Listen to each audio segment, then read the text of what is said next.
This is about one of those many times when we had problems with the workmen who built our house for us. We had a problem with the drainage bed in the backyard. And the plumber came out and dug a big, long ditch back there and was supposed to come back in for about 2 days and cover the ditch up. In the meantime, it rained, and the ditch filled with water. Now, this was a ditch that was connected with the drainage bed to the septic tank, to the, whatever you call it, that holds the drainage from the kitchen and the washing machine and the laundry room.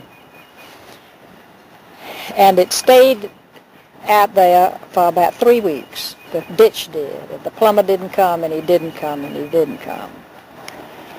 Tommy had a bunch of little boys who were of the same family that lived up the street who came down here and played a lot. He played with them every afternoon. And one of the little boys was a whole lot younger than Tommy, 3 or 4 years younger than Tommy.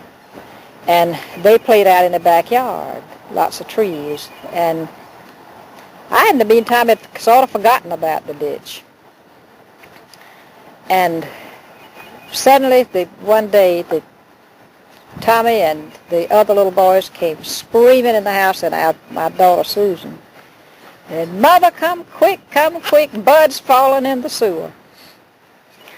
And we had a deep, steep drop from our back stoop to the backyard, and I have declared from that day to this that I never went down the steps, that I went over that stoop and flew out in the backyard, and sure enough, little Bud had fallen into the ditch. The ditch was full of water, and I grabbed him and pulled him out, and he was the filthiest, most bedraggled-looking child you have ever seen in your life. And I was so furious with the plumber for having placed me in that situation. And Bud was just covered with mud and silt and all that ilk from the sewer, and I said, "Come on in the house, Bud." I couldn't send him home. I said, "Come on in the house." And I took him in the bathroom and stripped all his clothes off of him and put him in the tub.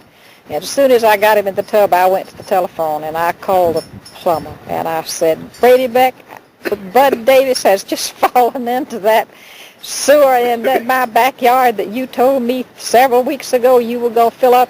And I said, "And I'll tell you something right now. I'm not going to take him home. You can take him home."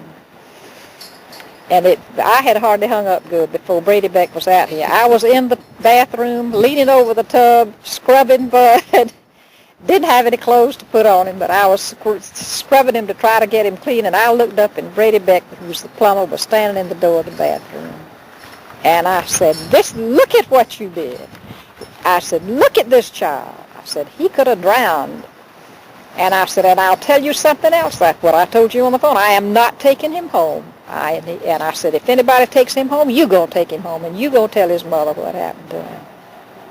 And sure enough, and after I got Bud out and dried it, I don't remember what clothes I put on him. Do you remember? I remember you gave him a pair, I think, of my underwear I don't later was sent down here with. I don't remember what I put on him, but I remember that I took his clothes and rolled them up in something and gave them to Brady, and I said, "Here, you take him home." And Brady took him home. He took him home and went in the house and offered to buy him a new pair of shoes. I remember that. But anyway, it was just a matter of a day or two later that we got the sewer was fixed in the backyard. That's about as mad as I ever remember being. I guess. No,